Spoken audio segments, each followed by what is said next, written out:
another episode of the Next Fix podcast. I've got this gentleman here, Steve Ward, who we're talking very briefly before we hit record, and I'm wondering to myself, is he one of us? Like, is this guy, he's got a family, he seems so well put together and so well mannered. It's like, we're kind of a reformed bunch of scumbags around here, and so it is most certainly he is familiar. He's familiar with what the comeback story is all about, which we're always the most interested in. The success stories, the boring comeback stories is what we want, right? And so, see, that being said, kind of let us know, man, who are you? And when was things the worst for you, man? When did you start realizing, man, I got to start turning some of this stuff around? Yeah, that's funny. Very often, I guess because when I speak or teach people, they don't know where I'm coming from, and so I'll normally end the suspense pretty early, because I'll say, in the United States, on the average, about 1 out of 7 people have a substance abuse problem. I said, in my family, though, the ratio wasn't like that. It was 3 out of 4. 3 out of 4 members, right? 3 out of 4, yeah. So we up the ratio. So there's a couple people out there who are all safe. We've got you covered. There's a family out there batting 1,000. Yeah, they're doing good. And, and all 3 of us, it was myself, my wife, and my older son, were the 3 of the 4. And our journeys obviously fit together, but they were also different. Mine was, I was a pretty good kid in high school, and I was doing good in school and all that.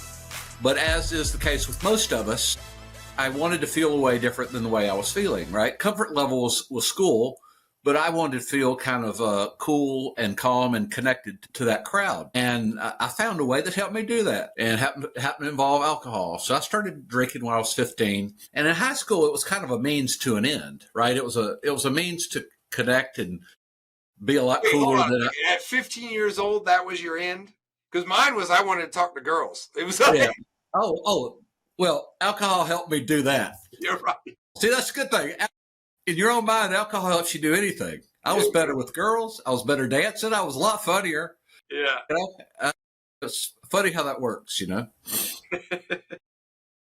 So the high school years were just kind of stupid adventures with alcohol, but then I went to college and I got a lot better at it.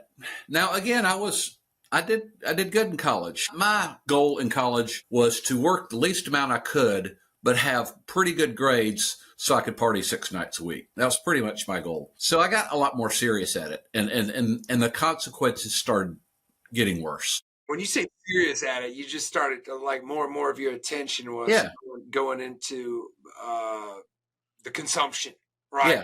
Yeah. And you're probably a little less concerned about, like, actually having fun, maybe, or were you quite there? Yeah. Well, I said less serious. In other words, it was still party time. Right. Yeah, I started doing things that were stupid enough that had consequences, right? Like, when the police pull you over and you're obviously DUI, that's not a good thing, and they throw you in jail for the night. So I started having consequences, but no, I was still in the mode that I was bulletproof, and that is this a fun way to live? And occasionally when something bad goes wrong, that just means I had some bad luck. Wasn't me, wasn't my choices, wasn't the direction I was headed in. I just had some bad luck, right? You know how it is. Yeah. It's still outside of yourself, most certainly, right? Like, yeah. And then I got out into the professional world, and my drinking probably subsided for a while, right? I mean, I got to get up early, and I got to work all day. But eventually, I found a new rhythm to it, and I developed I use the term high functioning alcoholic, right? Which does not mean to imply that I was less than one, because I came to be dependent on alcohol. Now, I was high functioning, right? I don't think anybody at work knew. Was I 100% at work? Probably not. But I was a pretty high-functioning alcoholic. But it was in control of me, and I couldn't stop, even though it had negative consequences. So, Steve, when you say dependent, are you saying biologically dependent, or like did you have the shakes? Was it something that you had to like? I would say emotionally and habitually dependent. Yeah. In other words, every once in a while, I would do what alcoholics do, right? I would say, well, I'm going to quit for a while. And I'd quit for a week or 2 weeks or 3 weeks, and I wouldn't be physically or medically addicted to it so that I would get the shakes. It would just be emotional and spiritual, and, and intellectually I would say, oh man, I could quit this, but then denial kicks in, right? We become so darn good at denial. And I had mine down pat. Hey, I'm not hurting anybody. I'm still doing good at work. I just drank afterwards and on the weekend. Look, I'm a good husband, father at work. No problem. Which is all denial. I just couldn't quit. I started thinking, well, and as you know, right, the little voice inside gives us all the reasons. Well, why are you even trying? What's the point? You might as well quit. And that went on for a decade, Yeah. And then eventually I got to the point where I said, I can't go on this way anymore. So you were checking off enough boxes to perpetuate it, even though, like you had mentioned, and what I call mental gymnastics is that like your brain will figure out how to check off enough boxes to perpetuate its most deepest desire, and that's to continue to consume or abuse substances. And man, like I could check off those boxes all day. And there's usually the big ones, right? Like if your wife hasn't left you, or if you still have a relationship, whatever you may call that, or even consider it to be still functioning, right?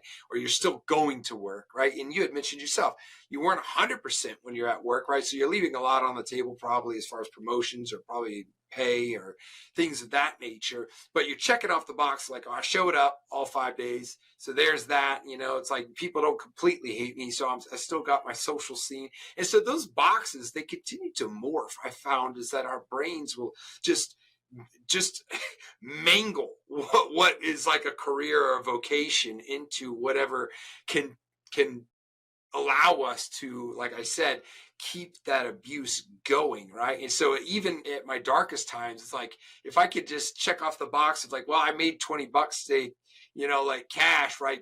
Like begging or asking for money from people I know. It's like, I checked off the box. So like, oh, I made money today. Obviously not at work, but like, it's so wild how we're able to completely distort what substantial enough to be the bar minimum, right? In order to keep things going. And I'm not insinuating that you're quite there yet, but so in your professional life, right, you're saying that nobody knew. But looking back, do you feel like that's the case? As far as I know,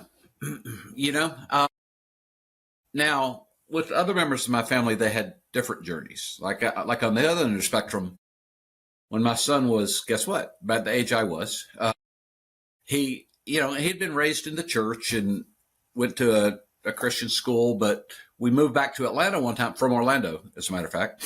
And he was in that middle school age. So he was going into a school where these kids had known each other since kindergarten, right? So he had to kind of form his new identity and his new group. And he picked a group of kids who were partying a lot, So he started down that path, and over a while that became his identity. That's who he was going to be. He was going to be the party guy, the wild guy, the funniest guy in the class.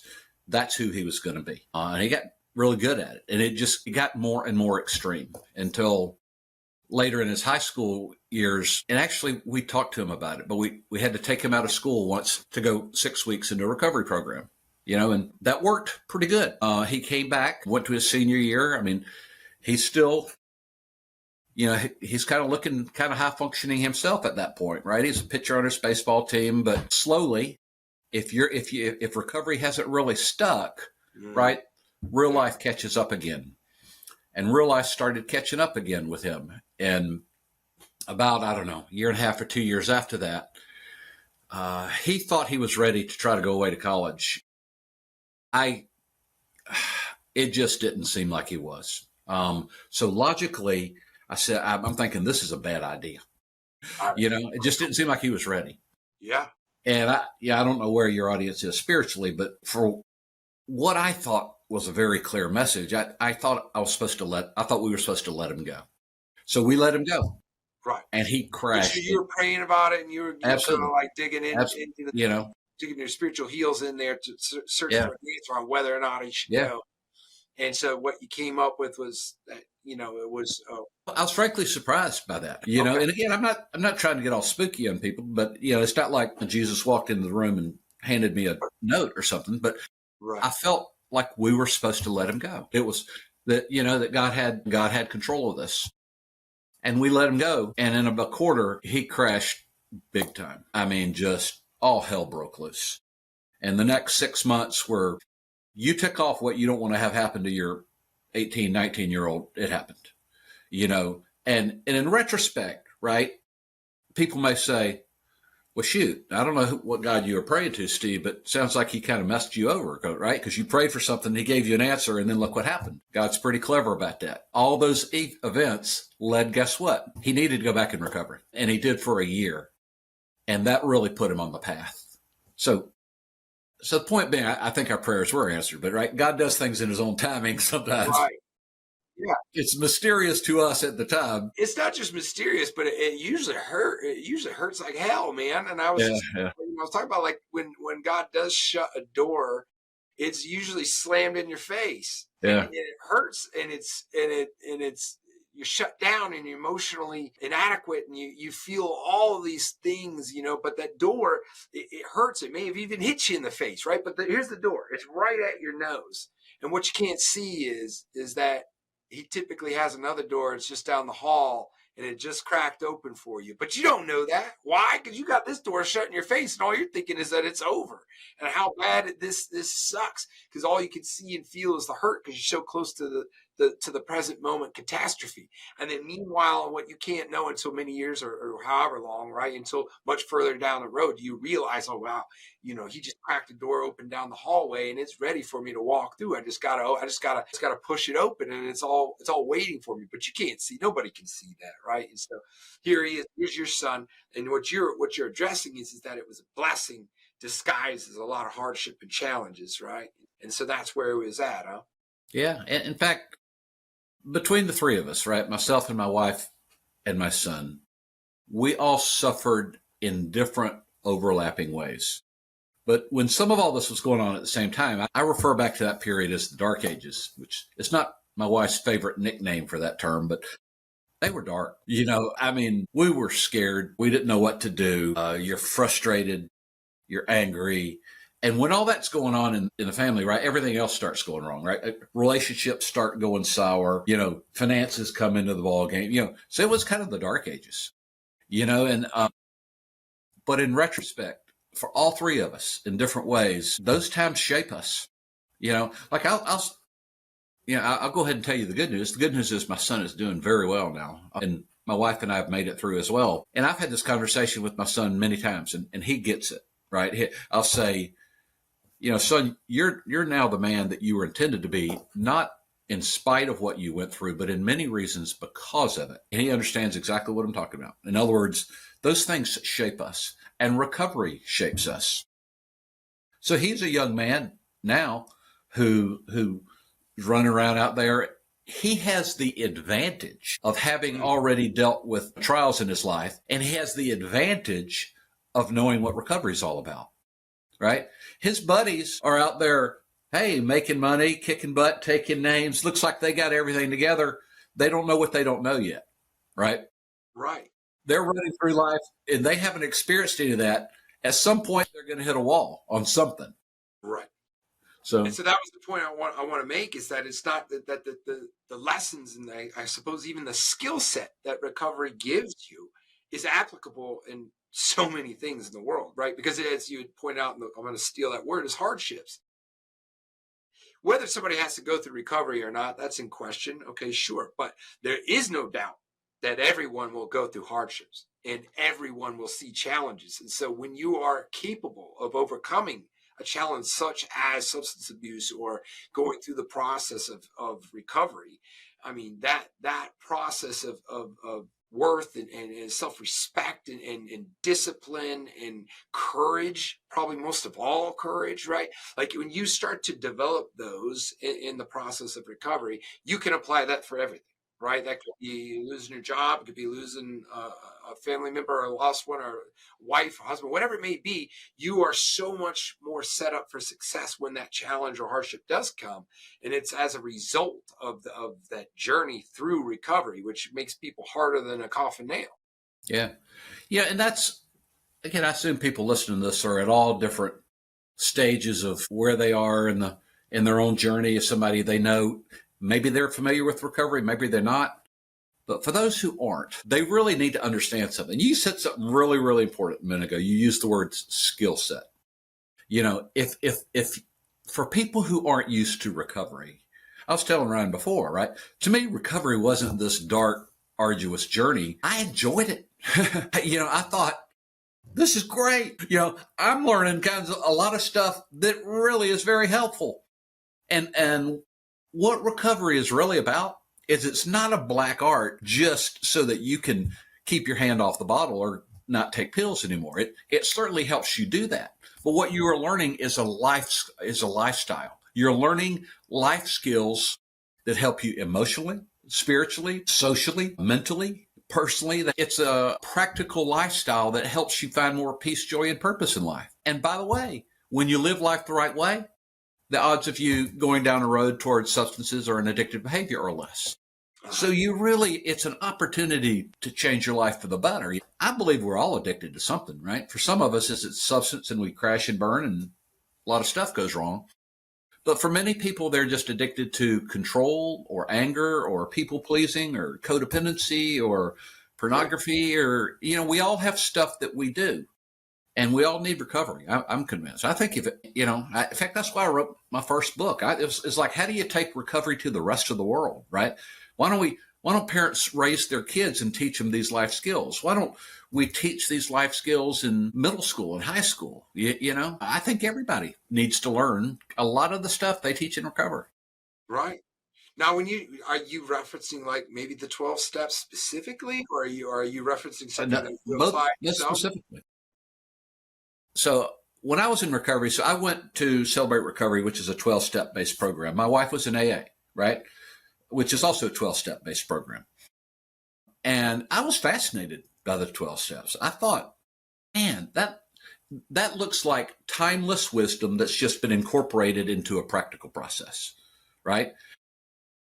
And again, I thought, out there in the rest of the world, people really aren't learning a systematic way to live life better. And I thought the 12 steps applies to anybody. So the first book really took the 12 steps very directly. Now, I translated them into 5 steps just to kind of simplify it, because 12 is kind of a big number. So steps 1 through 3, I grouped together, and what are steps 1 through 3 about? They're recognizing that we can't control our own problems, that we need a power greater than us to do that. So it's kind of surrendering control of that. So the first step was called surrender, right? And steps 4 through 7 about recognizing all the things that we've done wrong and being ruthlessly accountable with ourselves about it, and capturing those wrongdoings for ourselves and sharing them with other people and sharing them with God, and then going on a process of acting on those things, right? Well, everybody ought to do that. That's all about self-awareness and understanding our weaknesses and our strengths and doing things. So the second step was called transformation. So in other words, it was very directly related to the 12 steps, but it was trying to put it in the vernacular, the language of just living life better. Now, I think anyone who's in recovery, I think, would enjoy it because they would get it, right? They would understand where it's coming from, and it would help them apply what they see in recovery to just everyday life. But I think it's applicable for everybody, right? I think everybody needs this. Right. Yeah, and I agree wholeheartly, right? And so those frameworks, right, from the 12 steps. I'm not a AA guy, and I wasn't a 12-step guy at all. And so one of the frameworks, or at least, systems that I applied was Stoicism as a philosophy, in addition to scripture. But Stoicism as a philosophy, I found, for the sake of simplicity, right, to keep things simple. But and of course it's very old, right? It's ancient, right? And so there's a reason why some things stick, right? And 12 steps being one of them. Right. That is something, whether I use it or not, you can't take its thunder. It works for a lot of people, it didn't happen to be the tool set that I moved forward with, but it is unmistakably useful, and has been for quite a long time. It's the oldest effective system in the United States, for sure, unless you're counting the Bible. And so I think that it's super advantageous to take those frameworks and shed some fresh light on it, and maybe twist it and use a different vernacular, maybe add some different verbiage to make it more, a little bit smoother on the ears for people that aren't so gung-ho about the 12 steps. Yeah. and to make it more relevant to every day and more modern. And like you said, too, that was kind of the launching point, right? That was 12 years ago, but that set me on a path of research and writing. And eventually I started a nonprofit 7 years ago. Awesome. So since then, what I've done is in fact, the nonprofit I started now, we put together resources and education for people to live life better, closer to God, but prevent issues such as substance abuse, relapse, and addiction. Right. And I think we can do all those things at the same time. But if we live life better, that will tend to prevent issues from happening to us. Of course. And we research recovery, psychology, even things like neuroscience and wellness. And we pick those things that have been proven across disciplines to work and try to make them really easy to understand so that people can act on them. Right. Because a lot of things in recovery show up in other disciplines. Right. And those that work, right, there's probably not something that the people in psychology will be all against, but there are things that have worked in all those disciplines, and most people just aren't paying attention to them. They're not implementing them in their life. Yeah, and so and a lot of the times it's the packaging, right? And so it's the lens, and so you applying your lens, you and your family's lens, meaning like it can be like the same exact words, but when delivered by you and your perspective, it could land on a different set of ears. And yeah, you're right. Like maybe a neuroscientist wouldn't pick up the big book and start tearing apart all the steps, right? But maybe if it was the same message and maybe just delivered in a different way, they could say, there's a good amount of credibility, or there's something that I could use personally out of it, right? And so again, a lot of times it's just kind of how we receive it and where we receive it from. And so, what's the name of the nonprofit? It's called Steps Ministries, STEPS, or just nickname is Steps. Steps. So we create practical resources for hurting people to find help, healing, and hope. Help means practical steps that you can take, right? A lot of therapists and some organizations, right, they're kind of good on talking about the why and the what that you need to change. But a lot of people want to know, well, how do I go do that? What should I actually do? Yeah. So we do that. Healing just means encouragement. Right? That no matter what you're going through, a lot of people have been where you are and they've gotten through. And the fact that you're struggling doesn't mean that you don't have value or identity, quite the opposite, because that's what we tend to think, right? We start to isolate and close off the world and we fixate on our own problems and it just grows. The blackness grows, right? We start thinking, well, I'm the only one that's screwed up this bad. Hey, I certainly can't talk to anybody about it. But all that does is increase our shame. And then guess what? We only have one way we know to deal with shame, which is, so we're in this vicious cycle. So healing is about letting people know that they're not the only people out there struggling, that all your friends got stuff going on too. They're just not talking about it, and I'm not saying everybody out there is an alcoholic or a drug user. I'm not, but a lot of them are. I mean, one half of nuclear families has someone with a substance or a mental health issue. One half of families, so, and if it's not that, it's something else, but generally people don't share it with others. They don't talk about it, So, all right. So you went through, you're in recovery and of course the family too. And now is the nonprofit, is that approach, is it predominantly like kind of what you came up with in that first book, which by the way, was the name of the book too? I mean, it was called Steps, A Daily Journey to a Better Life. Got it. That was the impetus. But like I said, where we went from there was we're not trying to create new wisdom per se, right? Mm-hmm. I think there's plenty of wisdom out there for all of us to live life very well. We just either don't know it or don't pay attention to it, or we don't practice it. So like I said, we will do research and pick those things that have been proven to work across these disciplines and then make them easier to understand and put it into practice.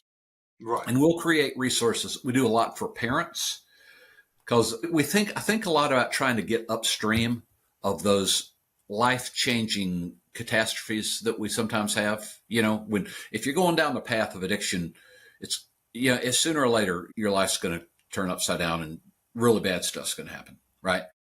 So, I don't know what your philosophy is. A lot of people think that's a necessary evil, that nobody can get better until they absolutely hit their rock bottom and their life comes apart. Right. I personally don't agree with that. I I think it's possible for people to stop at a lot of different stages along that journey. Of course. You know, now, do they probably need to feel some pain in their life, and do they need to say maybe, you know? But I mean, there's people who, you know, who start drinking and it becomes a medium problem in their life, but somehow they're able to stop. There's some people who become addicted to it and life's going downhill, but before everything goes wrong, you know? So I say that to encourage people, right? Wherever you are, whether you've crashed or not, and including if you've crashed 5 times, there is still a good chance for you. Yeah. So I'm envious of those people that they get like, you're talking to somebody and they're like, well, I got this hangover back in college and I just quit drinking back then or something. I'm like, wow.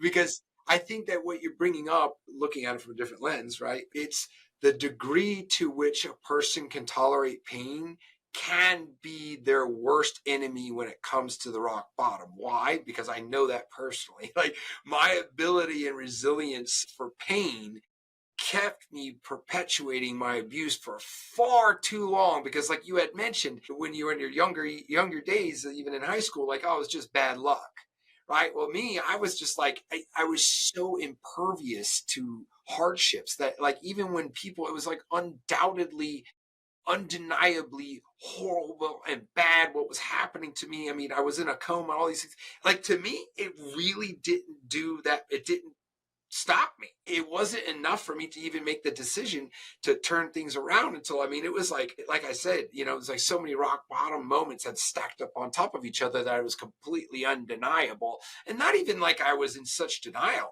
It was just that my resilience and my pain tolerance for horrible scenarios was so high. Going to jail, no big deal. Going into a coma, no big deal. I just kept trucking, right? Like I just kept trucking. And so I think that what you're bringing up here is that it doesn't have to be that. And so a person who either one has a lower tolerance for horrible circumstances, or two, they catch it before it gets there and they're wise enough to reach out to somebody like yourself or Steps and do something before it actually the train comes off the tracks, right? Like what a move, right? What a move in the right direction. It saves time, money, resources, relationships, love, all of those things, right? So I agree with you, man. It doesn't have to be the rock bottom moment. And for some of us, including me, it had to be. And I get it. Yeah, everybody's journey is different. But like I just think if you could capture the benefit of going through recovery and instill that into people's consciousness, you know, let's just say, you know, just take, you know what I mean when I say the benefit of being through recovery, those life skills, that resilience, that you see life differently, right? You're not trying to control everything. You know, you're letting, if you could take that set of life skills and put it into everybody when they're like 19 or 20 years old, think what the world would be like, you know, but instead, you know, everybody has their own journey. Some people kind of figure things out pretty well on their own. My younger son, I'll be darned. Maybe, you know, he just kind of seemed to figure things. Now, maybe he had enough bad role models to learn from, you know. Right. But he never crashed at all. He's just made consistently good decisions his whole life, as far as I can tell. And some people are stupid when they're teenagers. They figure it out in their 20s. You know, and some people, they figure it out in their 30s. And some people, it's their 50s, and some it's their 60s, and a lot of people die. It's a different journey. But if people hear nothing else, what I want them to hear is that there are things that can help. And a lot of them are what shows up in the world of recovery. And whatever you're going through, you're not the only one. A lot of people have been there, but there are things that you can do that will make your life better. Yeah. But you've got to take those steps. You know, you don't have to change your life in a day, you know, but you got to start taking steps, you know. I see what you did there. The steps. I like what you did. There you go. There you go. I like what you did there. Yeah, man. So, all right. So how are you putting this work together? How are you operating in as far as this nonprofit? How does it work? Like, I mean, in my mind, I don't know. Is it a facility or is yeah. You have a team? Or you know, how does it work? There were a lot of good things that I was interested in that I could have done, you know, but I decided that we weren't going to start another recovery organization, because there are lots of recovery organizations. God bless every one of them, right? We could use another one, right? But what I didn't see a lot out there were, how are people taking the benefits of recovery and taking it to people earlier in the ballgame, to help them live life better and maybe prevent some of the tragedies from happening. So we create content and online education and try to share it with people in a lot of, like I said, we share it with parents. We share it through organizations, whether they be companies or nonprofits or churches. We're on social media and YouTube.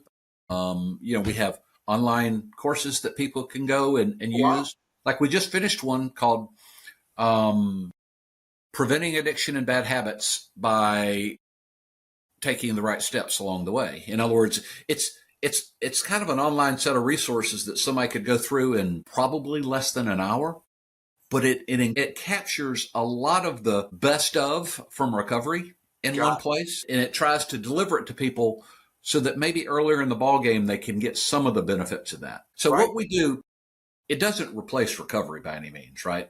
For most of us, if we've gone down that path, we need something pretty intensive that involves interaction with other people and structure and accountability, and it needs to probably last for a period of time, mostly. But what Steps is trying to do is, for all those people who aren't getting help, is try to help them see that there is help out there, right? And get them to start taking small steps in the right direction. And then maybe more of them will go into a recovery program, or more of them may get therapy, or more of them will keep going down that path and maybe turn their life around a little bit, maybe before tragedy happens. Okay. Well, hey, man, there's not a more noble cause out there. I mean, that's pretty awesome. So, let everybody know, like, well, what does that look like? Where do we find Steps? Or is there a website? Where would you prefer people? People could go to the website and get a lot of benefit themselves right now. It's lifeimprovementsteps.com. Lifeimprovementsteps.com. And if they go there, excuse me, and we have these things right on the main page. They'll see, I could go to a set of toolkits for proactive parenting. And if you're a parent, you might want to go there. I could go to one for behavioral health. So if you really want to get into, hey, what's substance abuse and addiction and recovery and mental health, what's that like? Go there. There's one called Life Improvement, where we deal with things like being more intentional and being more productive in life and building better relationships. So you can go to any of those. And the latest one we just created is, again, about preventing addiction. But on behavioral health, you can see, in fact, if someone doesn't know anything about recovery, I'd say go to the page on behavioral health, and we have one called Understanding Recovery, right? Okay.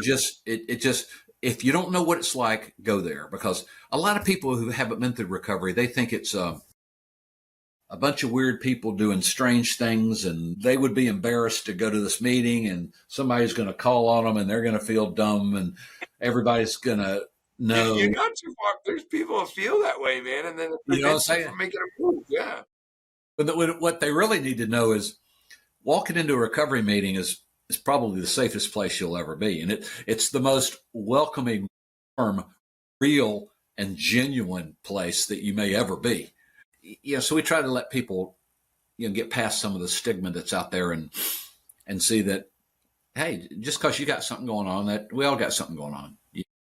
The key is to do something about it and not let it come so that it dominates your life. Yeah. Yeah. Well, man, it's funny that you talk about going to the meetings, because that was definitely a perception of mine. It's so hard. There's so many potential barriers that keep people from making a move. And so I appreciate you being out there, tearing down some of them, or making it like, giving people a path of least resistance, right? Because we've got to set people up for success. You know what I mean? It's like, even a person that is in recovery, like, for instance, taking a path that's not close to a liquor store, like you being a person that's familiar with recovery, those are the types of things that you've got to do to set yourself up for success, like, getting alcohol out of the refrigerator, for instance. Like my wife just recently, she went on vacation, and I poured the alcohol down the drain before she left. And now it's been in there for probably a couple of months, but I was going to be alone in the house by myself for a couple of weeks. And I just felt like, okay, this is not wise to have it just sitting in the refrigerator staring at me. Why do that? Right. So I poured it down and I let her know, like, I'm not foolish enough now, at this point, I'm not foolish. There was a time I'd be waiting for her to hit the door so I could slam that thing back down the gullet. Right. But at this point in my recovery journey, I know enough to say, okay, it's not worth having it around. I'm going to pour it down the sink because I want to set myself up for success. And so here you are doing that for people by removing the barriers to getting that knowledge, even people that have no idea what I mean, that simple act is just very powerful, right? I mean, if we notice what it is that tempts us or that triggers us, and I mentioned before that steps will research a lot of different disciplines. Like, for example, there's a book out there called Atomic Habits by a guy named James Clear, right? The dude probably sold 15 million copies of this, right? It's up there. And if you get underneath it, what does he say do? He says, make bad habits really hard to do and make good habits really easy to do. So if you're trying to quit drinking, get alcohol out of your house and don't drive by the liquor store and do whatever you have to do to make that. Now, that might not change all the root cause issues that got you to drink in the first place, but it's a very practical thing that will help you take steps. Yeah. If you're trying to do a positive habit, like if you want to exercise more, well, put your shoes and your socks right by the bed when you get up, right? Schedule time, join a gym, or make it easy to do good things and hard to do negative things. So that's just a practical tip that actually works. Yeah. No, I agree with you, man. Now, before we wrap up here, what would you say, what kind of a piece of a nugget, if you will, for people that either know somebody that's in a recovery journey, or maybe they're just at the precipice, if you will, of starting one, right? And they're not quite sure what to do next, right? Like, what would you say is the most, valuable piece of information or advice that maybe you could give somebody in that kind of a situation?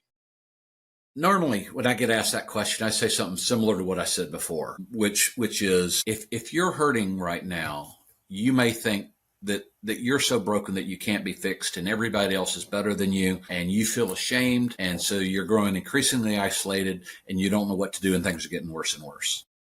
You need to know that everybody's struggling out there.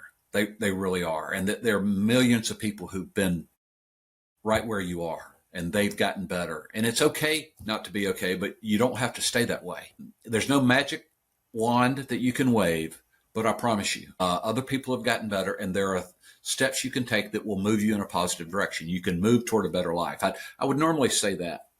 If it's okay, I'll say one more thing too, because you mentioned if you're around someone who's struggling. If you know someone who's struggling and you don't understand what they go through, give them some grace. Right? Whether it's a substance or it's depression or anxiety. Like, say, if you know somebody with depression, if you haven't been through depression, you don't know how they feel. Mm-hmm. So don't say things like, why don't you just get out of bed? Or why don't you just do, they would if they could. So if you know someone who's struggling, first, give them a little bit of grace because you may not have been where they are. And try to be a voice of encouragement and try to help them see that life can be good. In other words, walk with them, rather than scold them into what you think they ought to do. And try to help them see that when they start taking positive steps, that their life will get better. But do it with a sense of grace and acceptance and love,